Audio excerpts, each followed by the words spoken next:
Olá, pessoal! Tudo certinho? Hoje nós vamos falar sobre a atmosfera. E essa aula está no livro didático, na página número 28. Então, vamos lá. A atmosfera é a camada formada ao redor do planeta Terra. E ela vai aqui da superfície, ou seja, da crosta terrestre, até o limite com o espaço, né? Parece muito grande, mas se a gente for comparar o tamanho da atmosfera com o tamanho do planeta Terra, nós podemos dizer que a atmosfera ela é uma camada muito fina, né? Isso em comparação com o tamanho do planeta. Tudo bem? Mas mesmo sendo fina, a atmosfera ela é muito importante, porque sem atmosfera nós não teríamos vida aqui no nosso planeta. Já pensou? Nem nós estaríamos aqui, não é? Mas por que será que isso acontece? Por que será que a atmosfera ela é tão importante? Ela é tão importante porque é na atmosfera que ocorrem fenômenos como, por exemplo, a formação de nuvens e também de chuva, né? Então, as nuvens e a chuva se formam na atmosfera. A atmosfera também absorve parte do calor que vem do Sol e chega na Terra. E com isso vai manter uma temperatura adequada aqui no nosso planeta para a gente poder ter água no estado líquido, né? Então, a água líquida, e também para que os seres vivos sobrevivam aqui na superfície e também que essa superfície não se congele, não é? A atmosfera também filtra alguns tipos de raios solares que são prejudiciais para os seres vivos. Então, olha só como ela é importante, não é? E também é onde está presente o oxigênio, que os seres vivos, incluindo nós, utilizamos na nossa respiração. Mas também é onde está o gás carbônico, que também é importante, porque é utilizado pelas plantas e algas para fazer a fotossíntese. Esses gases todos que estão no ar e o ar de forma geral, nós podemos dizer que ele não tem distribuição igual em toda a atmosfera, né? Então tem parte que tem mais, tem parte que tem menos. Por exemplo, nas regiões próximas ao mar, a quantidade de ar é maior do que a quantidade de ar que estão em regiões muito altas, como por exemplo nas montanhas. E inclusive nas regiões de montanhas, os gases que formam o ar são muito separados uns dos outros e vão acabar ficando em pouca quantidade. Tenho certeza que vocês já observaram, por exemplo, em jogos de futebol que ocorrem em grandes altitudes, alguns jogadores precisam, inclusive, de cilindros de oxigênio para respirar melhor, por exemplo, nos intervalos do jogo, não é? Então, em topos de montanha também tem menos oxigênio, como nós já sabemos, que é o caso, por exemplo, das altitudes, né? Que a gente acabou de falar do jogo de futebol. Então, quando algumas pessoas vão para topos de montanhas, por exemplo, elas precisam de cilindros de ar comprimido para não sofrer desmaios e náuseas e acabar passando mal pela pouca quantidade de oxigênio que vai ter nesse local. O ar e os seres vivos. E essa aula está no livro didático, volume 4, nas páginas 29 e 30. Então, vamos lá. Vocês têm alguma ideia de qual foi a primeira coisa que você fez quando você nasceu? Já pensou nisso? Vou dar uma dica. Não foi chorar, foi respirar. Exatamente, foi respirar. A primeira coisa que você fez foi encher os seus pulmões de ar. E a partir daí, então, você tinha fôlego para chorar e poderia chorar, certo? E até hoje você respira o tempo todo, não é? Eu também. Até quando nós dormimos, nós estamos respirando, ou seja, a gente de fato respira o tempo todo, certo? Quando nós respiramos, nós fazemos dois movimentos diferentes, a inspiração e a expiração. A inspiração é a entrada de ar nos nossos pulmões. Ou seja, o gás oxigênio que estava na atmosfera passa para o nosso sangue, que leva esse gás oxigênio para todo o nosso corpo. Já quando nós fazemos a expiração, o ar sai dos nossos pulmões e o gás carbônico que estava no nosso corpo também sai. Tudo bem? Então, inspiração, o ar entra nos pulmões. Expiração, o ar sai dos nossos pulmões. Mas, além dos pulmões, tem um músculo do nosso corpo importantíssimo que ajuda na nossa respiração. E esse músculo se chama diafragma. Aliás, você sabia que quando nós temos soluço, é porque o nosso diafragma está descompassado com a nossa respiração? É verdade, eles têm que estar em sintonia. Mas como assim descompassado? Então vamos lá. Quando o diafragma deveria estar relaxado para o ar sair dos nossos pulmões, ele está contraído. E quando ele devia estar contraído para a entrada de ar nos nossos pulmões, ele relaxa. Então esse é o descompasso, ele faz o movimento contrário. E então nós temos o soluço, não é? Mas falando do ar, nós precisamos lembrar que os seres vivos precisam absorver o oxigênio para sobreviver, certo? Mas quais seres vivos são esses que precisam de oxigênio, afinal de contas? São eles: animais, plantas, e nós também precisamos desse oxigênio, certo? Acabamos de falar da respiração que nós fazemos, beleza? Os seres vivos terrestres, como nós, por exemplo, absorvem o oxigênio que está na atmosfera, ou seja, que está no ar. Mas e aqueles que são aquáticos? Como será que eles fazem para obter esse oxigênio? Eles absorvem o oxigênio que está dissolvido na água, ou seja, que está misturado com a água. E como será que eles fazem isso se eles não têm pulmões? Já pensou nisso? Por exemplo, os peixes, como que eles obtêm esse oxigênio que está misturado com a água? Eles têm um órgão específico para isso, que são as brânquias. Então, as brânquias servem para obter oxigênio no meio aquático, por exemplo, como é o caso dos peixes. Tudo bem? Já nas plantas, a troca de gases ocorre na folha, em orifícios, ou seja, em buraquinhos microscópicos muito pequenininhos, que fazem a entrada e saída de gases como o gás carbônico e o oxigênio. E então vamos pensar numa coisa: se todos esses seres respiram ao mesmo tempo, o tempo todo, como que esse gás oxigênio da atmosfera não acaba nunca? Para responder essa pergunta, nós precisamos nos lembrar das algas, das plantas e também de algumas bactérias que fazem um processo chamado de fotossíntese, que é um processo que libera, ou seja, que devolve o oxigênio para a atmosfera, certo? Além disso, a fotossíntese capta da nossa atmosfera o gás carbônico, que junto com a água e a luz do sol, são utilizados para a produção de glicose, que é então o alimento desses seres que fazem fotossíntese. E então a fotossíntese absorve gás carbônico e libera oxigênio para a nossa atmosfera, certo?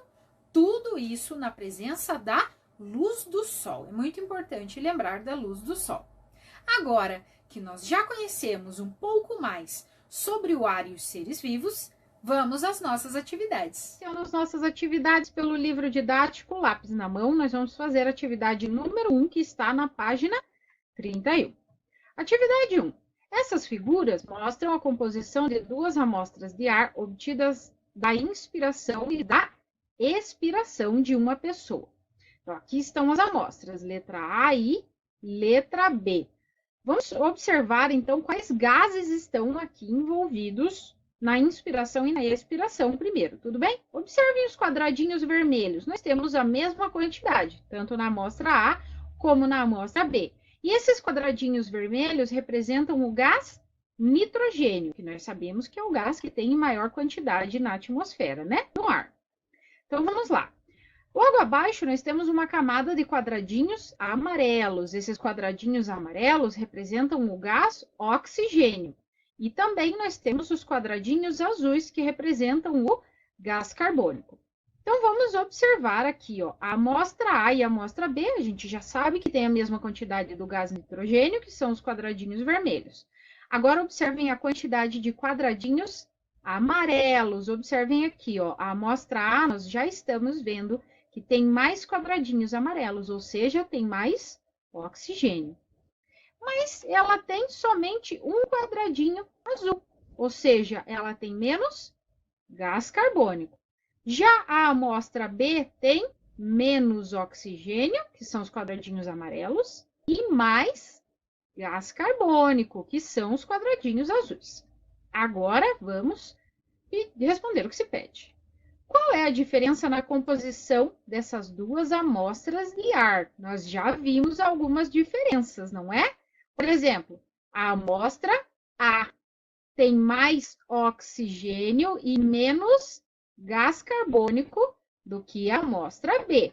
Essa diferença a gente já tinha percebido analisando as duas amostras, não é verdade? Então, letra A amostra A tem mais oxigênio, quadradinhos amarelos, e menos gás carbônico, quadradinho azul, do que a amostra B. Agora, a mesma atividade número 1, letra B.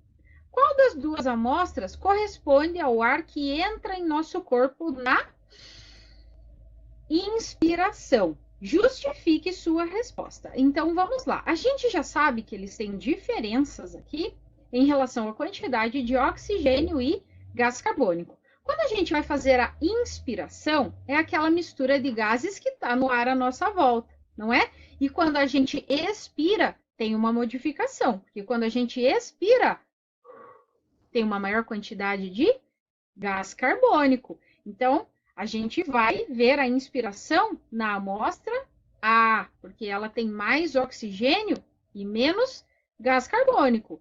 Então, a amostra A, pois apresenta a mesma composição do ar atmosférico, isso é, do ar inspirado. E por que não poderia ser a letra B, a amostra B? Porque aqui nós temos uma maior quantidade de gás carbônico. Por quê? Porque o oxigênio a gente utiliza no nosso corpo. E quando a gente expira, a gente devolve para o ar o gás carbônico. Então, só pode ser a amostra A quando nós estamos falando de inspiração. Agora, se perguntasse sobre expiração, daí sim seria a letra B. Tudo bem? Explique o que é a atmosfera e por que ela é tão importante para a manutenção da vida na Terra. Pois bem, nós já sabemos que a atmosfera é uma camada de ar que fica em torno do planeta Terra, não é verdade? Além disso, ela tem umas funções muito importantes, como, por exemplo, é na atmosfera que ocorrem fenômenos de clima, como, por exemplo, formação de nuvens e de chuva.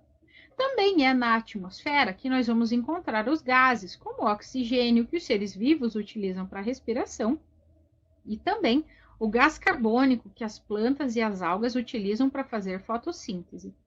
Além disso, a atmosfera retém o calor vindo do Sol, e isso permite a vida na Terra, não é verdade? Mantém aqui uma temperatura adequada. Também permite a formação de água líquida, porque senão congelaria tudo na superfície do planeta, não é? Então, mantém uma temperatura adequada para os seres vivos e também para a formação de água líquida. Além disso, ela faz a retenção de alguns raios solares que são prejudiciais aos seres vivos. Então, a atmosfera é realmente muito importante para a vida na Terra, não é? Então, vamos formular uma resposta para essa pergunta. Então, vamos lá. A atmosfera é a camada de ar em torno da Terra. Nela ocorrem fenômenos do clima e estão presentes o gás oxigênio, utilizado na respiração dos seres vivos, e o gás carbônico, usado na fotossíntese por plantas e algas. Além disso, a atmosfera absorve parte do calor do Sol e filtra alguns tipos de raios solares, certo? Então, a atmosfera é realmente muito importante para a vida no planeta Terra. Atividade 3. A fotografia mostra um mergulhador carregando um cilindro de ar comprimido com uma mangueira, a qual leva esse gás até a máscara que ele tem no rosto. Sem esses equipamentos, ele não poderia permanecer muito tempo embaixo d'água.